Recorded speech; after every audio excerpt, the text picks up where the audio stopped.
भोपाल सांसद आलोक शर्मा ने बड़ा तालाब को प्रदूषण और अतिक्रमण से मुक्त कर इसे संरक्षित करने की मुहिम छेड़ दी है।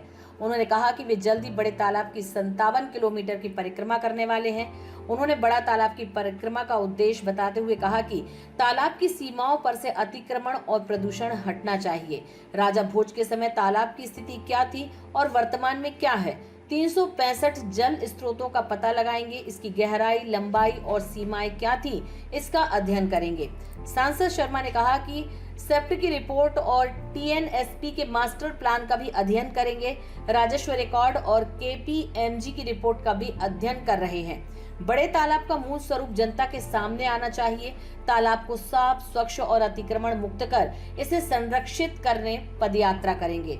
सांसद शर्मा ने स्लोगन दिया, हरियाली फैलाएं, प्रदूषण मिटाएं, हम सब मिल भोज ताल बचाएं। सांसद शर्मा ने कहा कि बड़ा तालाब का नए सिरे से सीमांकन कराएंगे। जो भी अवैध फार्म हाउस और निर्माण इसकी जद में होंगे, उन पर कानूनी कार्रवाई कराएंगे।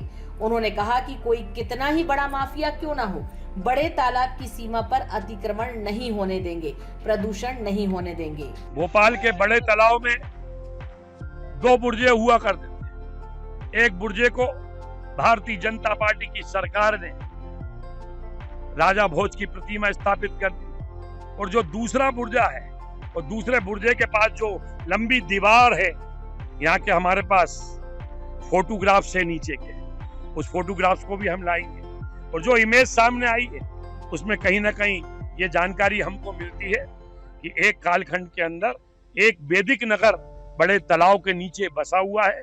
इसकी खोजबीन करने की आवश्यकता है, और जिन्होंने भोपाल के बड़े तालाब के ऊपर शोध किया है, ऐसे शोधकर्ता संगीत वर्मा जी से भी मेरी चर्चा हुई है। और आने वाले समय में हमारे भोपाल का वास्तविक इतिहास, भोपाल के तालाब के अगर नीचे अगर वैदिक नगर बसा है, उसको भी आने वाली पीढ़ी के सामने आना चाहिए। नई नई तकनीकी आ गई है, नई नई मशीनें आ गई हैं, नए प्रकार से हम सर्वे करें। भोपाल का बड़ा तालाब का भी मास्टर प्लान बने, भोपाल के बड़े तालाब के चारों तरफ पाथवे बने, इसकी कार्य योजना पर काम करेंगे। और जो भी भोपाल की नगर निगम के द्वारा डीपीआर बनेगी, प्रदेश सरकार के द्वारा जो डीपीआर बनेगी, उस डीपीआर को लेकर मैं भारत सरकार के पर्यावरण जलवायु विभाग में जाऊंगा, और वहां की मैं स्टैंडिंग कमेटी का सदस्य हूं। मेरा पूरा प्रयास रहेगा कि भोपाल की जनता ने भोपाल के बेटे को सांसद बनाया है, तो एक बड़ा बजट स्वीकृत कराकर लेके आऊंगा, जिससे हम सब लोग मिलकर अपने भोपाल के तालाब को बचाकर इसका सौंदर्यीकरण करेंगे, उसको सुरक्षित और संधारण करने का कार्य करेंगे।